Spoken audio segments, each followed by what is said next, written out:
CRPC section 72 വാറന്റുകൾ ആർക്കാണ് അധികാരപ്പെടുത്തി കൊടുക്കുന്നത്?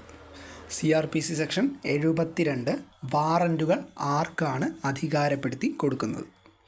ഒരു വ്യക്തിയെ നിർബന്ധിതമായി കോടതിക്ക് മുൻപാകെ എത്തിക്കുന്നതിനുള്ള രണ്ടാമത്തെ നടപടിയാണെന്ത്? വാറണ്ട് എന്ന് പറയുന്നത്. സമൻസ് ലഭിച്ചിട്ടും കോടതിക്ക് മുൻപാകെ ഹാജരാകാതിരിക്കുകയോ ഹാജരാകാൻ മനഃപൂർവ്വം വിസമ്മതിക്കുകയോ ചെയ്യുന്ന സന്ദർഭങ്ങളിൽ കോടതി അറസ്റ്റ് വാറണ്ട് പുറപ്പെടുവിക്കുന്നതാണ്. സാധാരണ വാറണ്ട് നടപ്പിലാക്കുന്നതിനായി ഒന്നോ ഒന്നിലധികമോ പോലീസ് ഉദ്യോഗസ്ഥരെ അധികാരപ്പെടുത്താറുണ്ട്.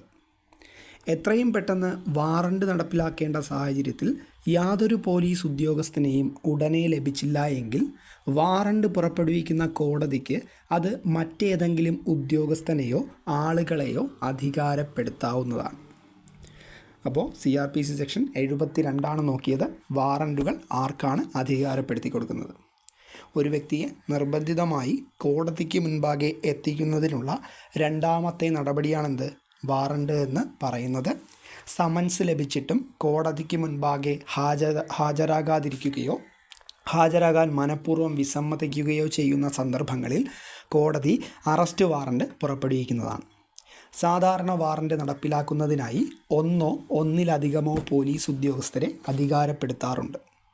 എത്രയും പെട്ടെന്ന് വാറണ്ട് നടപ്പിലാക്കേണ്ട സാഹചര്യത്തിൽ യാതൊരു പോലീസ് ഉദ്യോഗസ്ഥനെയും ഉടനെ ലഭിച്ചില്ലെങ്കിൽ വാറണ്ട് പുറപ്പെടുവിക്കുന്ന കോടതിക്ക് അത് മറ്റേതെങ്കിലും ഉദ്യോഗസ്ഥനെയോ ആളുകളെയോ അധികാരപ്പെടുത്താവുന്നതാണ്. അപ്പോൾ നമ്മൾ പറഞ്ഞത് CRPC സെക്ഷൻ 72 വാറണ്ടുകൾ ആർക്കാണ് അധികാരപ്പെടുത്തി കൊടുക്കുന്നത്.